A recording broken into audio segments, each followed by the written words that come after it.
Thank you for joining us for this 1 hour session on teenage relationship abuse, building healthy relationships for life. So this afternoon, our agenda will be for me to say welcome. I'm Judith Rees, Chief Operating Officer at the For Baby's Sake Trust, and I'm hosting the webinar this afternoon. And then we'll move on shortly to Lauren Seeger-Smith, our CEO at the Trust, and then Charlie, and I'll let them introduce themselves. We'll run through to around 10 to 3, where we'll have a Q&A session before we finish and wrap up at 3 o'clock. Please note, sorry, Daisy's going to come in. I'm just going to interrupt you, Judith. There's a few people who aren't able to see your screen, so would it be possible to perhaps stop sharing and then reshare, and we'll see if that resolves the issue. Thank you everyone for flagging that in the chat. We have some people saying they can see it, so yeah, if we could stop sharing, reshare, and then for anyone else who's experiencing issues, it might be worth leaving the session and rejoining. How are we doing? I can see the screen. If other people could let me know with a thumbs up, that would be great. I'm seeing quite a few thumbs up. So yeah, please, anyone, if you can't see it, do just leave and come back and I'll let you in. Thanks for the hands up. That's brilliant. So, yeah, and just to note that we have, as we set up the webinar, turned off cameras and mics so that, because we've got a lot, we did have, I think, over 700 register for this webinar this afternoon. But please do use the chat to interact. And also, if you can, mute your notifications. Haven't heard any, so I think most people's are as people enter into the webinar. But yeah, please do, as we move through the speakers this afternoon, use the chat to ask questions or reflect on what's being said so that we can then answer them as we go along in the chat or at the end in that Q&A. That would be fantastic.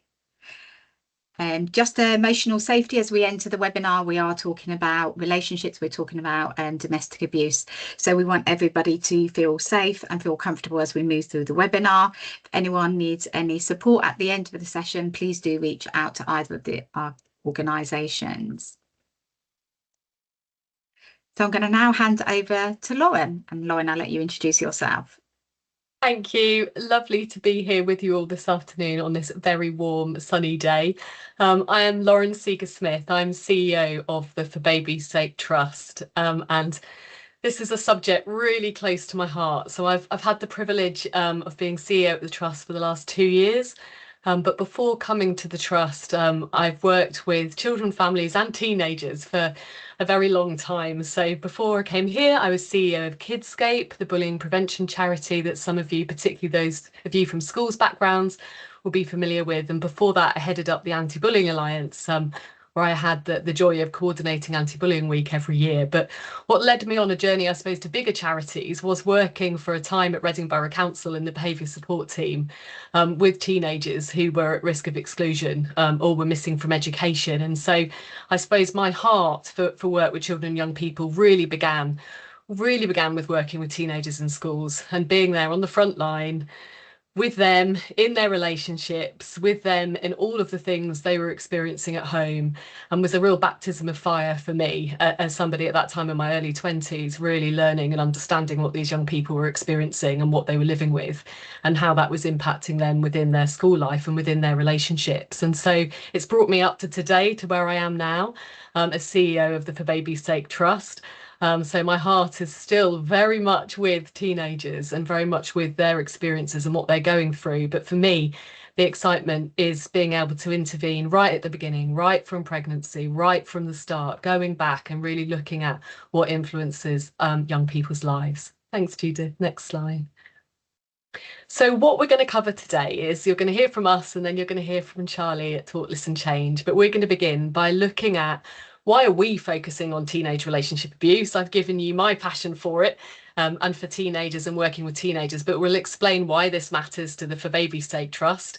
We'll talk a little bit around what we mean by teenage relationship abuse, what the available data at the current time is telling us, and some practical steps that we can take to prevent and respond to teenage relationship abuse. We're not going to cover everything in an hour, no chance, but Charlie and I will do the best that we can to open up the conversation. All of you will have so much experience to bring as well in this area, and we hope it's the beginning of a conversation rather than us certainly having all the answers.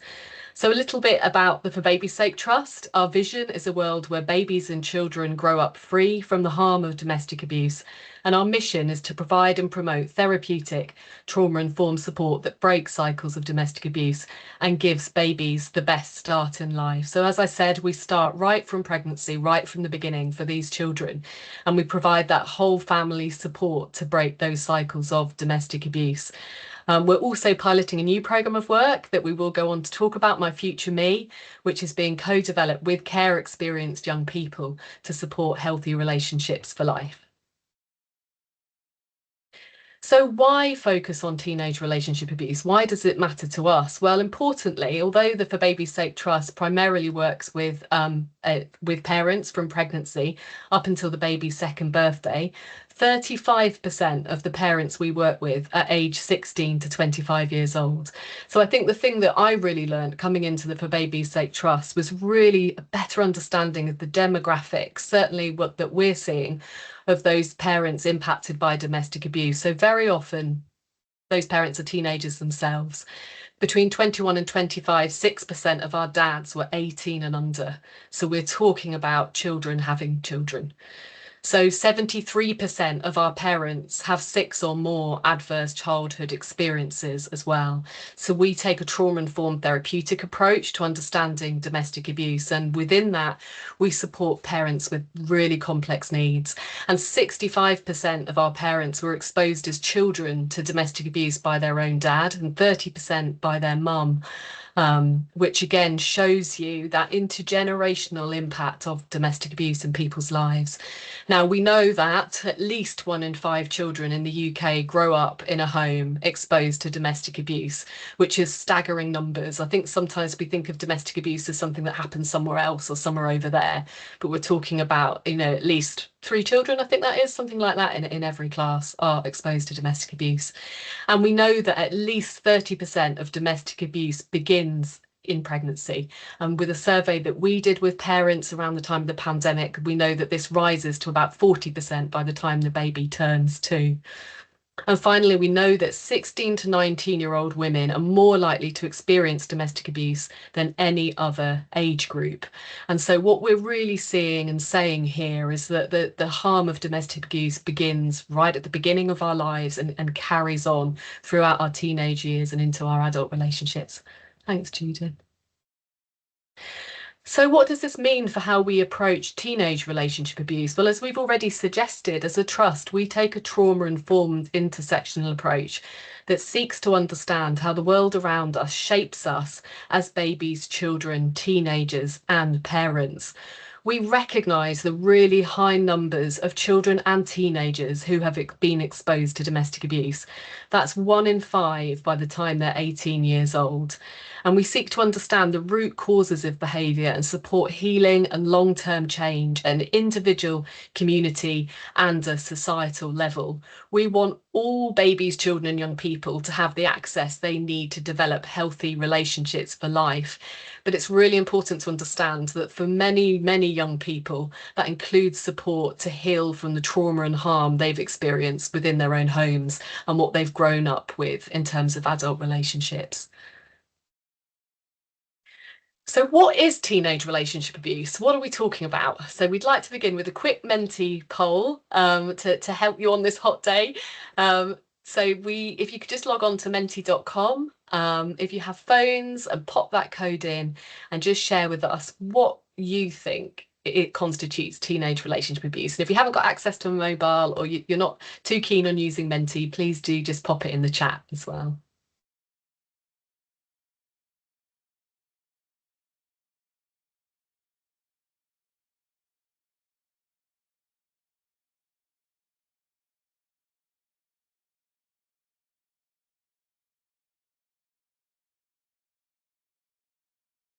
Starting to come through. Emotional abuse, right there. Grooming, coercive control, stalking, physical abuse, manipulation, gaslighting, sexual abuse, harassment, financial abuse, exploitation, online abuse, power, tech abuse, verbal attacks.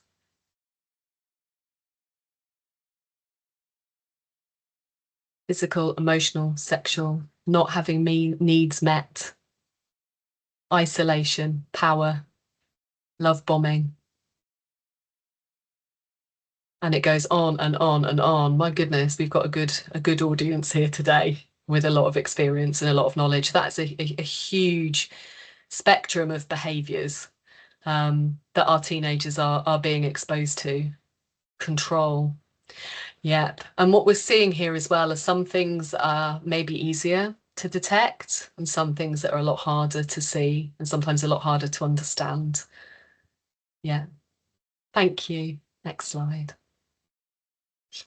Firstly, we've got a challenge, and that's that there's a lack of consistent language describing teenage relationship abuse, which makes it really quite challenging when we're supporting young people and we're supporting families and staff. Really brilliant vision policy briefing that was authored by Dr. Ruth Weir and Deputy Chief Constable Kate Barrow-Grin, who are really leading around this area. Looked at teenage relationship abuse, and they found a real lack of consistency around terminology and recognition. So what you will see are phrases like teen dating violence, adolescent domestic abuse, teenage relationship abuse, youth intimate partner violence. And really importantly, they were consulting with young people as part of that research, and young people on the whole do not recognise domestic abuse as a concept within their own relationships. And they look at what some of the reasons might be for that. They said they think it's partly because it's really downplayed or normalised a lot in the media and online, a lot of those behaviours, and so they don't recognise them necessarily as harmful. I think it can also be that it's associated with older people as well. And so young people don't think of it as being something that they experience. And as it says here, they're much more likely to use phrases like toxic relationships rather than domestic abuse. And this is not scientific, but I did ask my teenage daughter at what age she thinks domestic abuse begins, bearing in mind she's got me as a mum, and she said about 20, which is of course not representative of the population, but it's an interesting question. And those of you that work with young people and work in schools, it's an interesting question to ask, and it really helps you to understand what is it that young people are understanding around this. Next slide. So importantly, in the context of domestic abuse, the Domestic Abuse Act 2021 recognised children as victims of domestic abuse in their own right, which is really important. So both in terms of babies and children that are exposed to domestic abuse and those who have a parent who's either experienced abuse or used abusive behaviours, but also that it can constitute behaviour of 16-year-olds and above. So that can be classed as domestic abuse. And so those of you that are working with 16-year-olds and overs, they can also be involved in domestic abuse. Now, there's quite a lot going on at the moment around whether that age should be changed and how do we therefore understand behaviours before the child turns 16. I think there's also real complexities around understanding children both as victims in terms of being exposed to domestic abuse, but also those that might be using abusive behaviours. And so the Domestic Abuse Act gives us a framework around understanding this, but there's still lots of questions and challenges around it. The Domestic Abuse Act also gave a really helpful definition of domestic abuse, and that covers many of the things that you've shared. So the physical or sexual abuse, violent, threatening behaviour, control and coercive behaviour, economic abuse, psychological, emotional abuse, and also it covers behaviour whether it's a single incident or a course of conduct, which again is really important in the context of young people. Next slide. So types of teenage abuse, teenage relationship abuse, which can also be pre-16 and also constitute domestic abuse if it's age 16 and over. So typically what we will see is psychological and emotional abuse, controlling and coercive behaviour, online abuse and sexual abuse. And we'll go on to look at what some of the data is telling us. But of course, we can see all those different forms of abuse that you've already shared. Next slide. So what data is available and what is it telling us? Charlie and I were just talking actually before we came on that we'd like there to be a lot more data around this, and I'm sure others in this field feel the same. But from what we do know, One is that we have really high prevalence rates in this country, and also it often intersects with exposure to abuse in the home. So that goes back to what we were saying at the beginning about taking a trauma-informed approach that also understands what young people are experiencing. So as we've said, women aged 16 to 19 are more likely to experience domestic abuse than any other age group. Abusive behaviour in teens typically begins at around 14 or 15 years of age. And a third of teenage girls suffer unwanted sexual acts in a relationship. And this research from NSPCC and Uni of Bristol also showed really high levels of physical violence within relationships. Next slide. A third of sexual offences against children and young people are committed by other children and young people. Really, really important to remember that in the context of sexual abuse. Harmful sexual behaviours often start very, very young and coinciding with puberty and that introduction of increased sexual awareness and interests. And the Lucy Faithfull Foundation are really, really helpful around developing understanding, particularly around sexual abuse. A big study in 2008 around adolescents and sexual offences found that 66% of those adolescents had experienced several adverse childhood experiences, including parental abuse or neglect, peer abuse, bullying, or exposure to, in the words of that study, family violence before that first sexual assault ever led to a conviction. So again, that piece of research showing that relationship between what's experienced in the home and in childhood and then what plays out in relationships. Next slide. Sexualised bullying and language are routine. Again, this is a very big study done recently by the Lucy Faithfull Foundation. And when we start to think about minoritised and majoritized groups of young people around their experiences, we also see very high levels of harm, which is really, really important to remember. I think one of the challenges around this is that often we think about domestic abuse in the context of heteronormative relationships, but it's super, super important that we're aware of what's happening for all young people. So really helpful study by Safe Lives with LGBT young people found that although 52% reported having experienced abusive behaviour, only 37% of those young people had recognised that as abuse.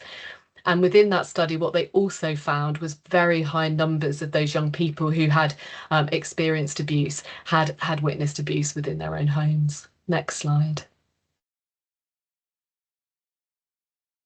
So I don't want to neglect the online world, and I thought this is quite an interesting study. Of course, we would really like to know what's happening within the UK, but I think this was particularly strong in bringing out what that looks like in terms of relationship abuse. So a really big study in the US around what they called cyber dating abuse in America. So we've got another term to add to the mix. Found that 1 in 3 teenagers had experienced cyber dating abuse, with nearly 1 in 4 perpetuating that behaviour. And I think what struck me about that was the significant numbers that we're talking about here. 28% of students in a relationship had been the victim of digital dating abuse. Males were most likely to report having experienced it, which is really interesting. And that big study coming over from America. And it was very strongly associated with other forms of dating violence, sexual assault and bullying. And victims of sexual cyber dating abuse was 7 times more likely to experience sexual coercion. So again, it's looking at those vulnerabilities within those young people. Next slide. Okay, so it's pretty grim. We've looked at the scale of the challenge that we're faced with and what young people are experiencing. So we just want to move on to what practical steps can we take to prevent and respond to teenage relationship abuse. And as we said at the beginning, we can't give full justice to this by any means. This is very much a starter for 10. But first of all, we all have a role to play, whatever professional role we hold. When we think about the children and the teenagers within our own lives, the root causes of violence are complicated. Teenagers are influenced by their home and their childhood experiences, their peer group, their community, and the society that we're growing up in. Particularly through things like adolescence, we've heard a lot about the manosphere and about the online world, and that's really, really important. But it's important to remember that's not the only thing that influences young people. And we do know that some of the most profound damage is done to young people within those first 1001 days is for babies in the womb in those early years, and that's about the parents and the relationships that are around them and what they're growing up with. And so really, really important to understand that complexity of experience for our young people, which means that it's a collective challenge, and we all have got a role to play in opening up the conversation and really reducing the shame and stigma for young people around talking about domestic abuse. Really important that we invest in training. We're all on a learning journey. We've all got so much to learn around this. So do take advantages of opportunity for training and promote them within your team. Even today, we were looking at Operation Encompass and what's happening around that in terms of training up schools so that the police can contact them to let them know where there's been a domestic abuse incident, and supporting schools to then help those young people and support those young people. And what I would say is there's free training, free online training on that website that's really, really worth checking out, which is really, really good introduction around understanding domestic abuse and particularly the role of schools. Have a look at what your local offer is for children and young people impacted by domestic abuse, and make sure you're signposting these local services in your community.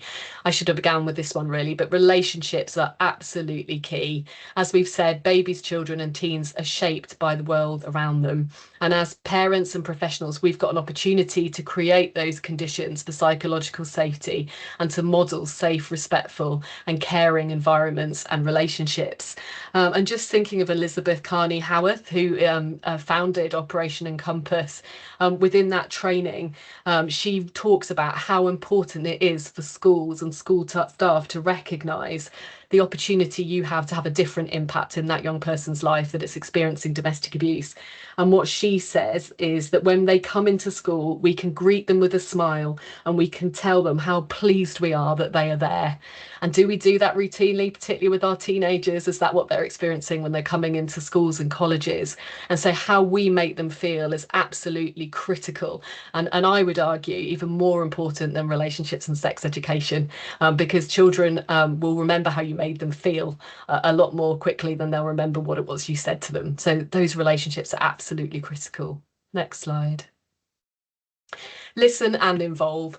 Young people will share their experiences, worries and fears, and we should really, and what we need to prioritise for support. Again, if we create that psychological safety and that safe space for them to do that, it's so important that we involve children and young people and they're led in the response to this, from consultation to education to campaigns and to collective action. It's absolutely critical. And we've been working with 16 to 25-year-olds to develop a new healthy relationships programme. And it's been brilliant for us because they've been sharing with us what it is we need to focus on, and I won't read it all out, but you can see the long list of things that they said should be a priority. But there are things in there that we might have thought of, but things that were really interesting to us. And so what I remember Judith saying to me, the thing they were really emphasising was jealousy, dealing with feelings of jealousy in yourself and others. And that's not necessarily something we would have put at the top of the list. That was really important to them. And also needing help with breakups, how to have a good ending. And my goodness, I could have done with that when I was a teenager. And I think back to the way I'd run about crying in fields and things. But so goodness, you know, really fundamental things where we can really support our young people. So, you know, we wouldn't have thought of those things, and we're going to be building those into the programme. So critical that we ask our teenagers what it is that they really need help with. Next slide. Holistic education is really, really important. So the relationship, sex and education guidance has been renewed and is out there now, and has a really strong focus on building positive attitudes and skills to promote healthy norms about relationships and avoiding language which might normalise harmful behaviour. For example, gendered language which normalises male violence or stigmatises boys. Really important as well is that this curriculum, they emphasise a whole school approach to wellbeing, and that goes back to what we said about positive role models and positive relationships being at the absolute key of this, and the important that you're aligning all your policies when you look at relationships education within your school. Next slide. gender transformative interventions. And so the Lucy Faithful Foundation calls for gender transformative interventions that release young people from harmful norms and provide positive alternatives, which are shown to reduce sexist attitudes and increase empathy. And it's so, we've been reflecting a lot, Daisy and I, recently around various things that we've been reading around how when you increase gender equity, you lower rates of domestic abuse. And so challenging those stereotypes is a protective factor. So we saw this absolutely brilliant bit of research from 2001 that found that supporting girls and women in STEM fields leads to more distal effects of promoting attitudes and beliefs about women as equals, and therefore increases gender equity. And it goes on to look at how that lowers rates of abuse, which is absolutely incredible, isn't it? So the work that we're doing within our communities to promote that gender equity is a protective factor. And that's not just about promoting girls into STEM subjects, it's also about giving boys permission to go into to care professions, you know, to go into things that have perhaps been seen as more traditional female roles as well. It's about promoting, dare we say it, paternal care as well, and paternity leave, and the role of boys as positive fathers and role models as well. And these are all protective factors. As we've touched on before, inclusive action is really, really important.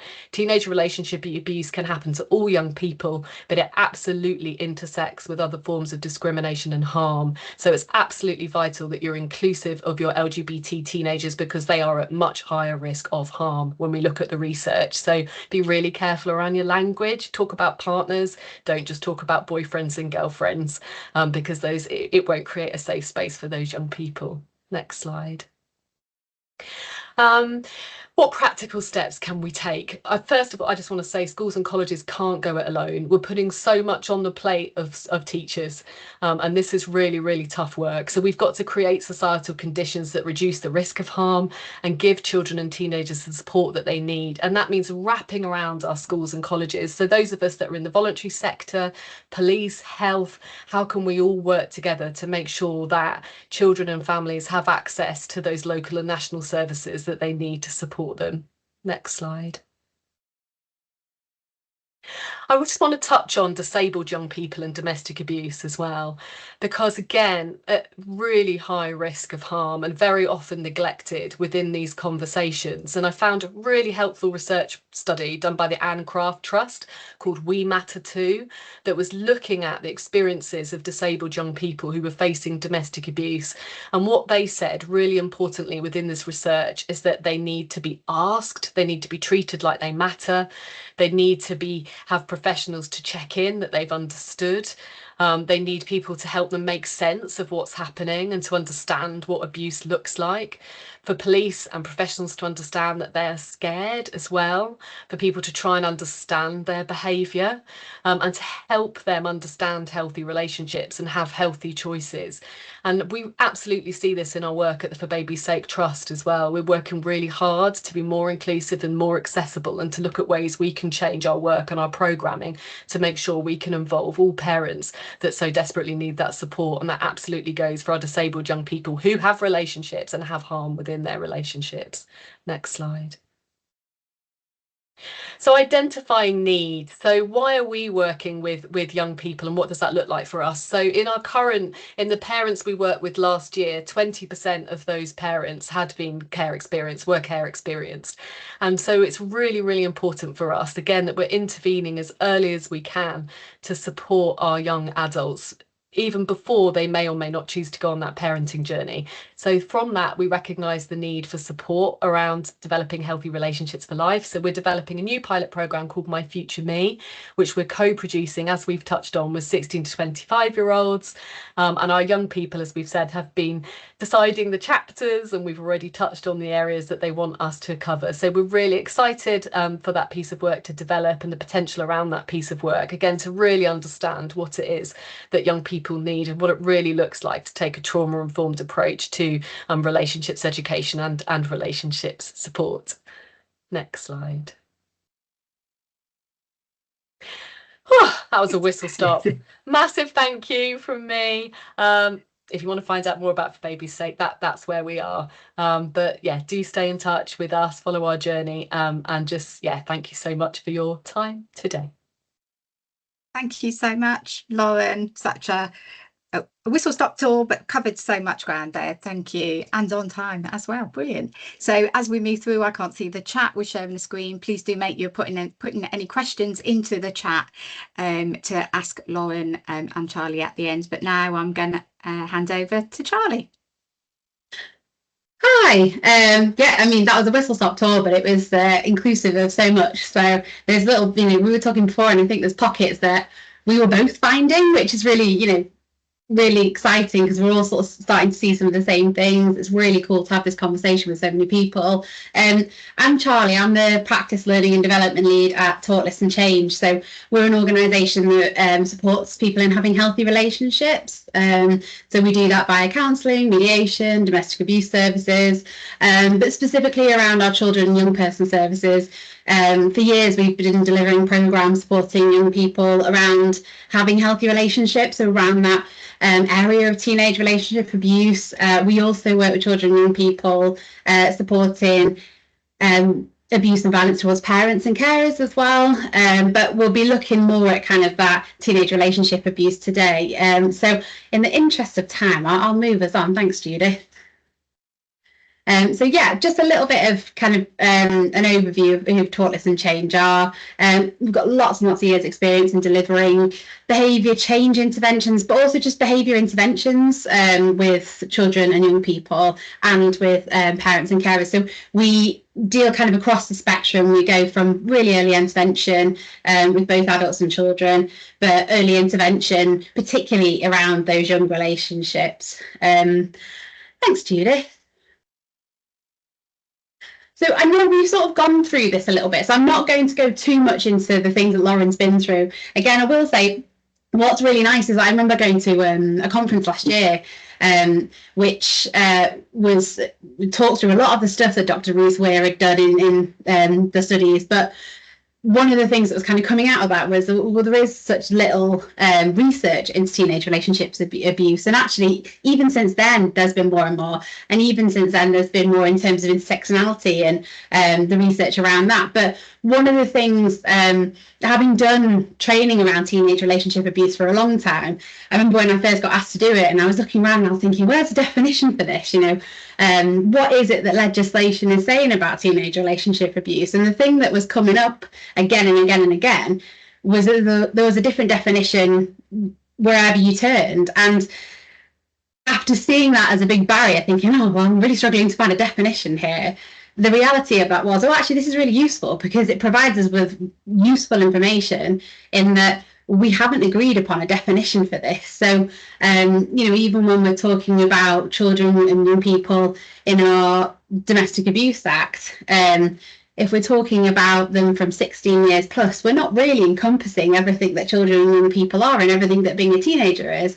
So, a lot of the kind of issues that we're coming across in terms of terminology, and even agreed terminology, is the thing that's providing us the barrier. So not having agreed legislation and agreed terminology that encompasses all of our children and young people is one of the reasons that perhaps we don't have as useful statistical data as we possibly could around who's being impacted by this, because where, if you look at cases like Holly Newson, where young people are fitting under that age category of 16 years old, then what's happening to them in their cases are being defined as something else other than domestic abuse. So it's not giving us this full picture really of what's happening.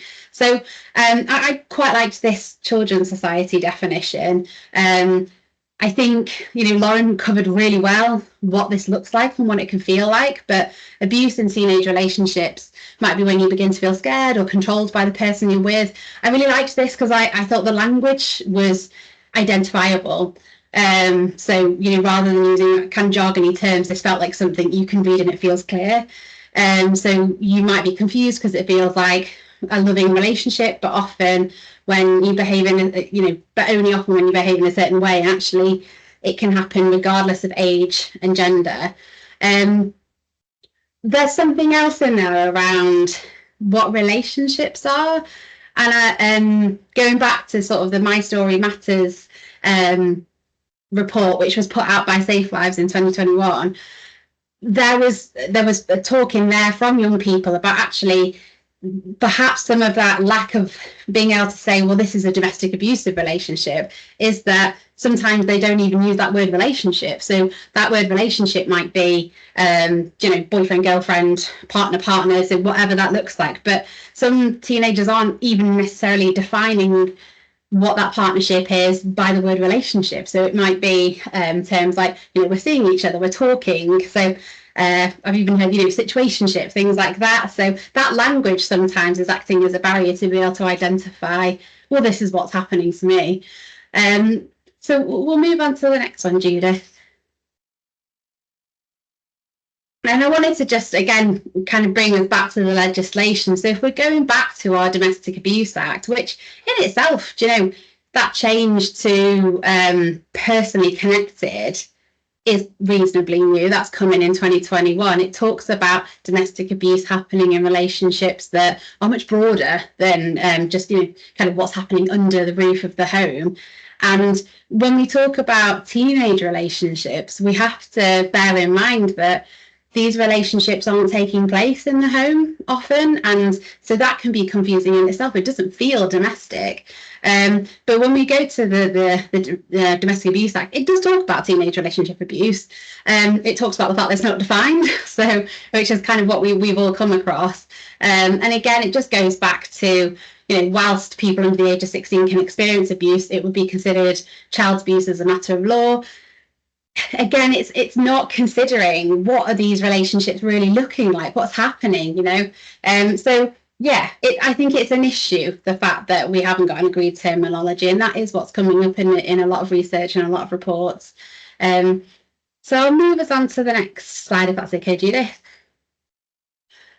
So what does it look like? Now, we've been through quite a few of these already with Lauren. I wanted to hone in on stalking and harassment and so-called honour-based abuse as two forms of abuse that we haven't really looked at so much. Stalking and harassment, again, when we're talking to young people, so conversations that some of our staff are having with young people are things like jealousy. If they're jealous, it means that they love me, and equating jealousy to love. And really unpicking and unpacking these conversations, because jealousy can look like stalking and harassment, not taking no for an answer, not leaving the relationship when someone says no, not thinking that means no, and pushing and trying harder, and getting people to try and convince them that that's not the case. And these are all kind of starts of that behaviour. Is that behaviour? And so when we're talking about what this looks like, that can really feel that way. And especially, I know Lauren talked before about cyber abuse. Stalking and harassment has only been made easier in terms of that. So that's one to sort of consider. Often what we're finding in terms of these behaviours in general is in teen relationships versus adult relationships, it might feel a little bit more subtle or a little bit more hidden. And that might possibly be because in adult relationships, the adults are seeing more of each other. The context of it looks entirely different. And so we've got to kind of be able to contextualize some of these behaviours within teenage relationships. So again, I think Lauren, you spoke about this before, but regardless of, whether this has happened, it's a learned experience or this has happened in your family before, any teenager is spending that time as a teenager, A, sort of trying to fit in with their peers, but B, also trying to figure out what relationships mean to them. So whether they're abusive or healthy, it's something that everybody goes through. But it's often quite an isolating experience, or it's an experience in which I'm trying to remember back, but I learned from TV or different shows and things like that, or you talk to your friends about. But I think really trying to unpack what relationships look like is very much about exploring in that age and trying to understand it. And so we go back to the My Story Matters report from Save Lives. They found that 66% of teenagers went to their best friend to talk about relationship issues. Now, they also found that 50% of the young people who took part in that survey also went to parents or family members, and a really small percentage of those young people came to professionals and services, and that includes teaching staff, that includes youth workers. So if we're thinking about that in the context of these things, what we need to be doing is going back and going, well, we know that you share these things amongst your peers, so let's bring you into the conversation, let's bring peers into the conversation, and let's make sure that young people feel really well equipped to not only deal with their own relationship challenges, but also support their friends through that as well, because they're not necessarily coming to us so much, they're coming to each other. And I thought that was a really interesting piece, an interesting finding from that study. And then the last one, if we look at so-called honour-based, obviously that encompasses things like FGM and forced marriage, modern slavery, but also there's a kind of broader context for so-called honour-based abuse. And we can bring some of that misogynistic, or especially online content, into this. So people who, like your Andrew Tates, for example, who are using misogyny and using gender to formulate an opinion and to provide and to share that opinion about what a certain gender should be doing. And if that gender isn't fitting into that pre-prescribed notion of that gender, then what they're doing is wrong and what they're doing is punishable. And again, we can kind of broaden that context of so-called honour-based abuse into that, and that's worth thinking about as well in terms of this. So we'll move on, if that's okay, Judith. So some of the things to look out for, and I'm conscious we've probably got loads of professionals in here, loads of parents in here. You might be looking at this through completely different lenses depending on where you're at.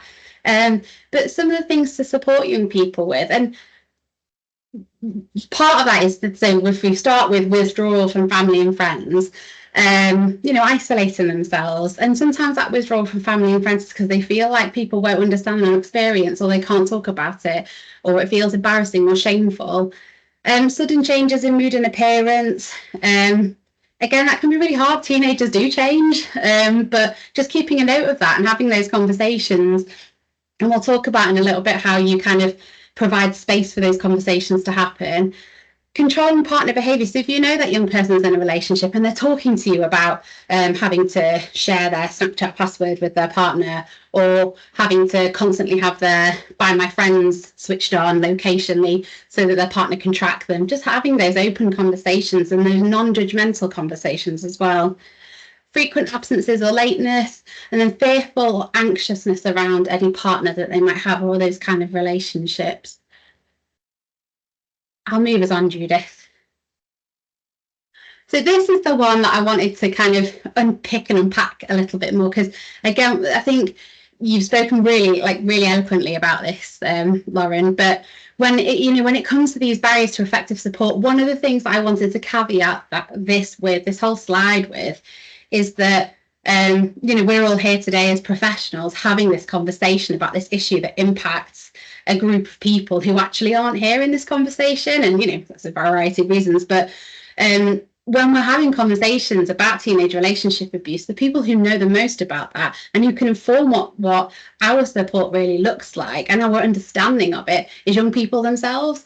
And when they're not involved in those conversations, that's when there is an issue. And so you see some of these really great reports, Dr. Ruth Weir's, the Safe Lives reports, these all include voices from young people, and there's some really fantastic research and really amazing stuff that has brought young people into that conversation. So I know Safe Lives, for example, have their youth voice, who are called the change makers, and they really inform what some of their youth practice looks like. You've got Lauren was talking before about the how they've used youth voice to inform what their programs look like.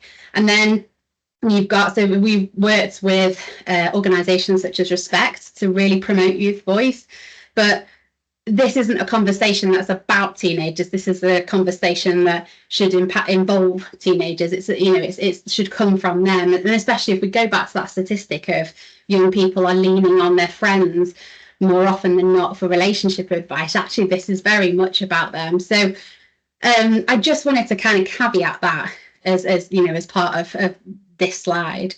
Somewhat inconsistent and jargony language. So again, a lot of young people are using terminology like toxic. The Talked About Toxic survey from Safe Lives really looked at young people not really using terminology or not identifying with terminology such as like coercive. So might maybe using words like controlling, manipulative, but not coercive. And again, this is language that we're using as professionals. And so it's about kind of drawing back and not being patronising about the language you use, but really trying to just understand how we can best relate these conversations to young people so that they can come to us for support, because it's clear that that's what is on offer. So there's also that, I mean, that lack of research, like I said before, if we move on to the next one, there's loads more stuff going on here. Oh, sorry, Judith, I'll take us back. That was me being unclear there. But yeah, so the lack of research around this area, there's more and more stuff coming around, and what's really exciting is that so much of it is involving youth voice.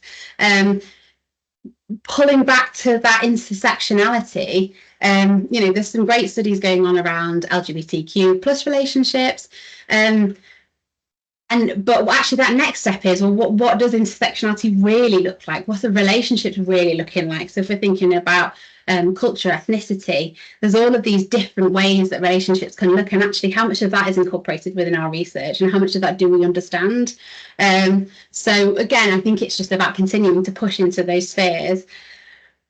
So suitable support services, again, I think I'm sure there's plenty of people on this call who offer incredible support services. I saw some of you putting things in the chat before about stuff that you've got on offer. I know For Baby's Sake do, but we all know that funding has been really tight, and even when funding has come, we've had quite short instances of funding. So there's so much to learn from each other, which is what's so exciting about webinars like this, is that a lot of us are doing these little pockets of things in different areas. And one of the things that I caught on the teenage relationship abuse conference last year is actually some amazing stuff going on in different places, but those opportunities to really share that best practice, I think we could do with more of those. So yeah, suitable support services is another one, thinking about the fact that actually we've got a lot of money behind, or more money behind victim support services in the adult context, but how much of that do we have, you know, stuff like YIDVAs in different services? So just thinking about those things. I really wanted to edit this next bit that I put here, because I realised I missed someone, but education for young people around domestic abuse and toxic relationships, but also for adults as well. So, you know, education around this shouldn't fall to a specific set of people. Everybody should feel confident having this conversation. And again, if we pull back to those figures where we're thinking, who is it that young people are talking to? Well, they're talking to their best friends, and they're talking to their parents or their family. It kind of just shows us that this isn't something that sits with professionals. Professionals can say it and they can know as much as they want, but if you're not the person that young person's turning to talk to, then it perhaps isn't as useful as we think it is. So it's making sure that everybody feels really confident in having these conversations. So education for young people starts with everybody, and it's about being interested in things they're interested in too. I know on the other side of that, we've, you know, talked a lot about education for young people around domestic abuse and toxic relationships. You know, it's about going into schools and having, you know, things like, you know, the encouraging healthy relationships that we've got at Talk, Listen, Change, and these programs on offer and this support on offer. But making sure that one of the things that we found going into schools is that there's some amazing teaching staff, but it's just been kind of plonked on people's plates to then deliver parts of PSHE. And, you know, how confident do you really feel delivering that, you know, especially if that wasn't what you were intending to teach that year? So how are we supporting each other and building that knowledge and really building that, the understanding of actually what it is that we need to teach? So, and the next one is like preconceived notions and biases around teenage relationships. That can act as a barrier for young people coming forward and talking about it. If they think that they're going to get judged, and they think that someone has already formed an opinion, so for example, things like, oh, you're young, you'll get used to it, or you'll get over it.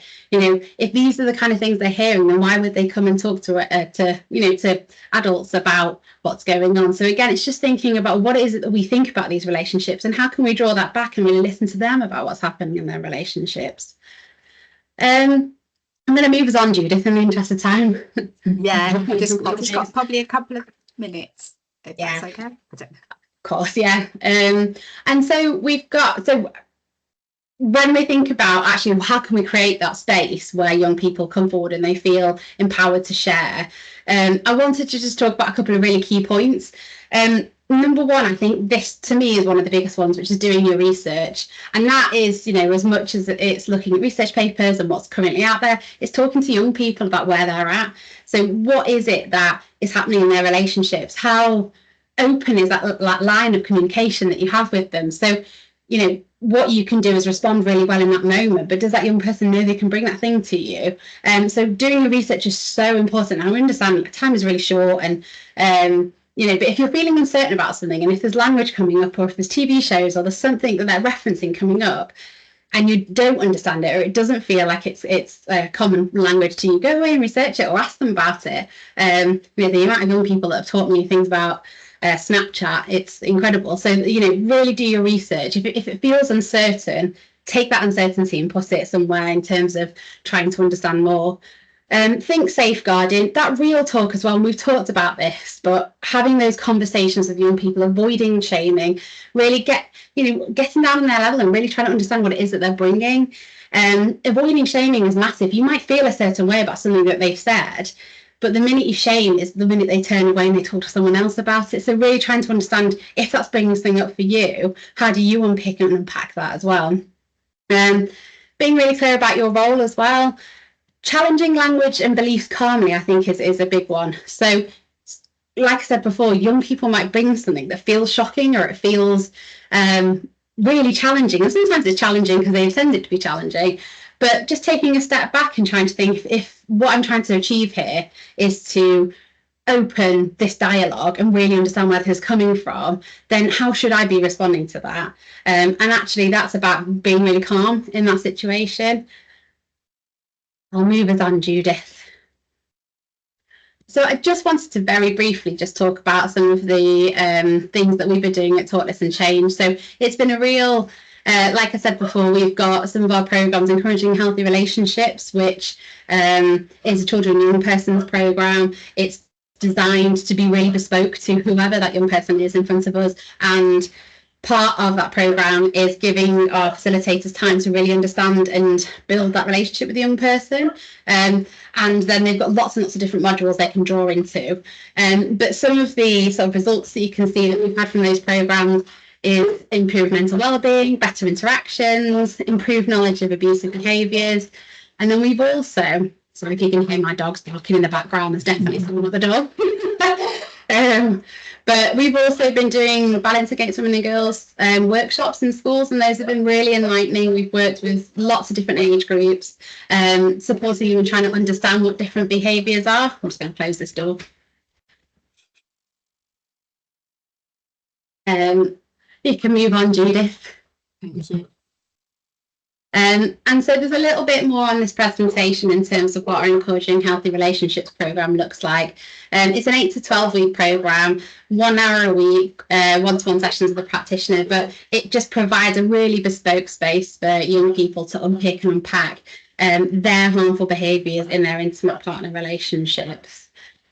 Next slide, please, Judith. And these are just some of the topics that we might unpick and unpack.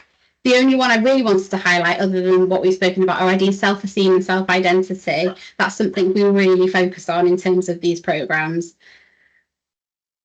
Next slide, please, Judith. Yeah. There we go. Thank you, John. Sorry, I'll whip through those last ones, but no, I know, but it was so much. Yeah, covered so much. Thank you so much. That was brilliant. And we enjoyed your dogs barking as well. It's fine. So I'm going to hand it over to Daisy, who's within the chat. We have got a few minutes left, but yeah, thanks again, Charlie and Lauren. What have we got, Daisy? Yeah, huge thank you to everyone who submitted questions via the Q&A. I will try and squeeze in as many as we can in this next few minutes, but if we do run over, feel free to stay with us. And if you can't stay, then we will be sending around the recording at the end of the day.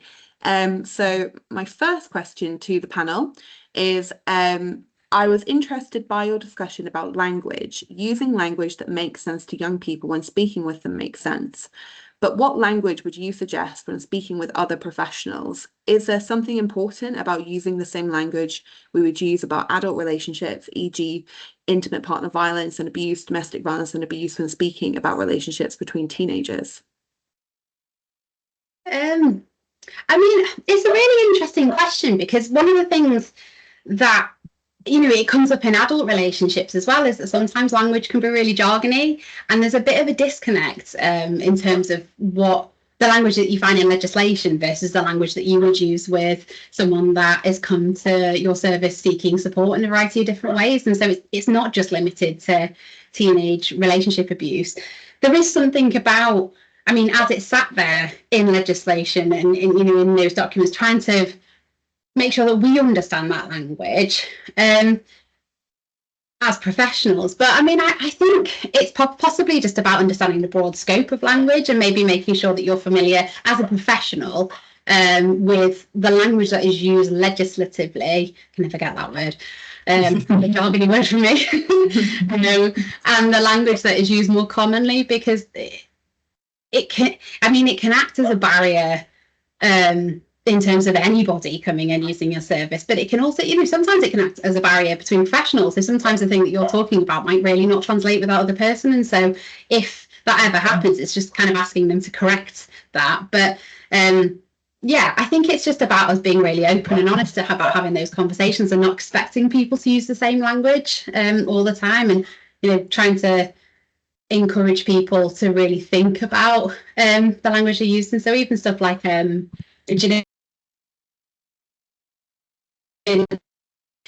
that's a really interesting thing to call that offence, because a lot of people aren't, you know, who've been victims of that, aren't going to turn around and go, well, yeah, no, I opted to be in pornography, or that, you know, that idea that actually, well, I've been in something that feels pornographic. Yeah, that language in itself is strange, but that's also what we call that offence. So from the top down, sometimes the language doesn't really work and doesn't really make sense for people. And I think it's just about us maybe constantly questioning that and trying to get a better understanding of where that sits. Thank you, Charlie. Anything else that anyone would like to add before I hop over to maybe one more question? I think just what Charlie said really resonated with me around what relationships mean to us as adults is quite different to what they might mean to teenagers, and definitely made me reflect on sort of, again, my poor daughter, but when I think about her peers at school and the kind of relationship of a day or the relationship of a week, but it doesn't mean that harm can't happen within those, so even very short relationships as well that those young people are experiencing. So again, I think teenage relationship abuse is quite helpful as a kind of an umbrella term, but it goes back to talking to young people around what they understand by that and what a relationship means to them. So yeah, thanks, Charlie. I thought that was a really good reflection. Thank you both. I think I'm just going to do one more, if that's okay. But if anyone has any questions they'd like answered by the panel, then you can reach out to the Trust and we will share them. Final question. How do you suggest we get ahead of tech abuse? We need young people to lead this, but with changes to appointments, etc. Apps. Sorry, let me start that again. How do you suggest we get ahead of tech abuse? We need young people to lead this, but with changes to apps, etc. so fast, how can we support services to get involved and improve funding for research or support when we cannot account for the outcomes? Just if I just come on this really quickly, because when I worked for Kidscape and Anti-Bullying Alliance, we used to be involved a lot around tech abuse and online tech abuse. And what we used to talk about in the context of young people is really looking at the root causes. It goes back to that again, the root causes of behaviour. And tech facilitates abuse for sure and has an awful lot to answer for. But it's about working with young people around what needs aren't being met. Because I think some of the things that we're commonly seeing around relationship abuse on tech, particularly surveillance and control, particularly thinking you have the right to know where someone is all of the time, constant, your location being on, knowing what, all of that comes back to what those young people were sharing with us around jealousy and control that they're experiencing in their relationships. And so it's getting to those root causes and those insecurities and those harms that are going on that are then being played on in that tech arena. And that doesn't mean tech doesn't have responsibility, but there will always be a means, won't there? So it's really looking at, I think, really understanding from young people what lies beneath, and then really thinking about working with them around the harm that that's causing. So why is it not okay to ask someone constantly to have their location on? Why is that not okay? Really being able to delve into that with young people. Yeah, no, I completely echo that. There's something about the root causes of some of these things and the root intentions around some of these things are things that you can support regardless of the knowledge around the technology. However, coming back to getting that youth voice, it's about understanding how, and I think there's a multi-pronged approach to this. It's like how you best support young people who are being impacted by these different changes in technology, and actually if we start listening to what the changes are and how they've impacted them, then we can start to kind of put that in the arenas that matter, so we can kind of report that back to where it needs to go. We can report that back and then have a look at how those changes are a bit going into like our programs, for example, and what training we need. And so yeah, I think young people are often we find they're the best people to show you what's going on with the technology that they're using. Thank you so much, Charlie. We have run over, so I'm going to call it on the questions, but thank you to everyone who submitted, and thank you so much for all of the comments in the chat. I'm afraid with the volume of them, I've fallen a little bit behind, but I'll do my best to answer them after we've wrapped up.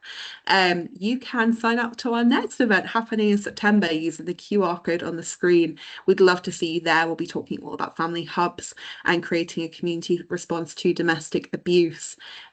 Charlie and Lauren or Judith, do you have any closing remarks before we end the session? No, just a massive thank you to all of you for being with us, especially on such a hot day, and do stay in touch, and thank you all for your comments and the different resources and things you've shared as well. Absolutely fantastic. Thank you. Yeah, thank you so much. It's been amazing to have so many people